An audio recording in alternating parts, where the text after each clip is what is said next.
Hello everyone, my name is Celicia Corley. These past couple of years have been very difficult, but also a wonderful time to reflect. There's always room for improvement, and what is a better time for reflecting than now? The last couple of years have been great with the discussion of education. Lots of laws have been created to reform the education experience. One I'll be talking about today is the Consider Teachers Act of 2021. The Consider Teachers Act of 2021 was introduced by Senator Mike Braun. It was introduced on March 18, 2021, and became public law 7 months later in October 2021. As you may know, getting a degree is already stressful and very costly. The financial insecurity only adds to your stress. But fear not, the Teach Grant is here to help. Now, you may be wondering, what is the Teach Grant? It is what this law is centered around. What does TEACH stand for? Any guesses? TEACH stands for Teacher Education Assistance for College and Higher Education. This will turn those empty pockets into a cap and gown as you start your new path as a teacher. Sounds great, right? We'll go back to this soon. Now that we have the basic concept, let's dive into the pros and cons. This law is now modifying the past difficulties of the TEACH Grant. The first pro is that with this you'll have less stress.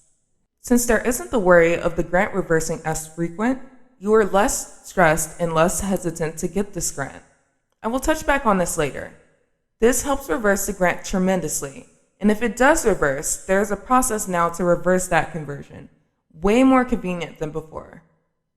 The next pro is that you now have more time to fulfill your service obligations. What are these obligations, you may ask? Well, it is to serve in a higher need or lower income school. This is great because these fields are not often sought after. These fields are, but not limited to, lower income communities, mathematics, science, foreign language, reading specialist, bilingual education, and special education. So your job now is once you graduate to begin serving your 4 required years within the 8-year period, which is the 3 extra years added from this law. Sounds great, right? Probably too good to be true? Well, here's the cons. A loan versus grant. Now you would agree with me that these things should be separate, right? Well, here's when things get a bit more difficult.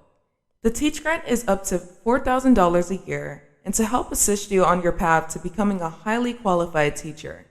There was a study conducted by the U.S. Department of Education Office of Planning, Evaluation, and Policy Development Policy and Program Studies Service found 63% had their grants converted into a loan because they had not met the service requirements or the annual certification requirements.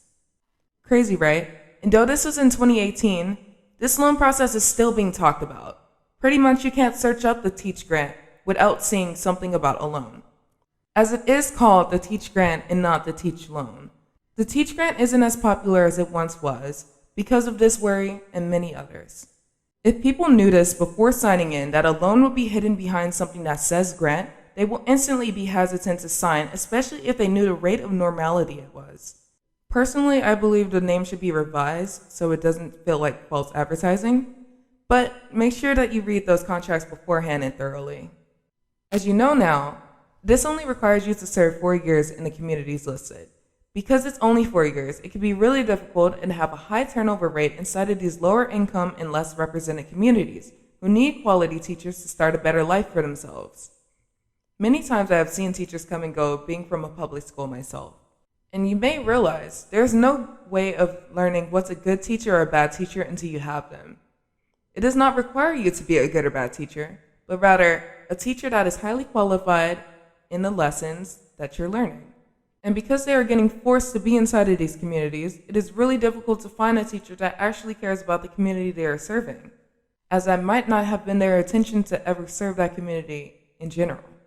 As a student myself, I had great teachers who made me see a future for myself and create one. And I had bad teachers who told us that they were only there to get paid and that they would get paid regardless if we learned or not.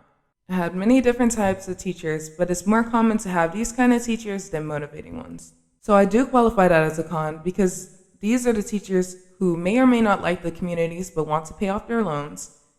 It is showing in the turnover rate in the communities of the teachers, the lower scores of the students, and the misrepresented communities. Here are my references and closing thoughts.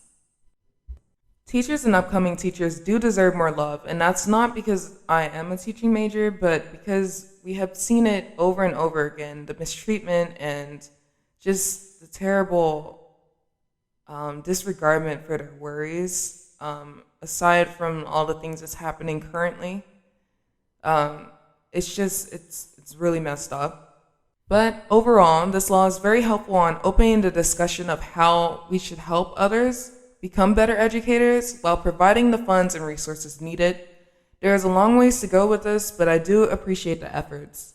As for now, I'm going to say that it needs a lot more improvement, but better than the way it was before. Thank you for your time, and I hope you have a wonderful day. Bye.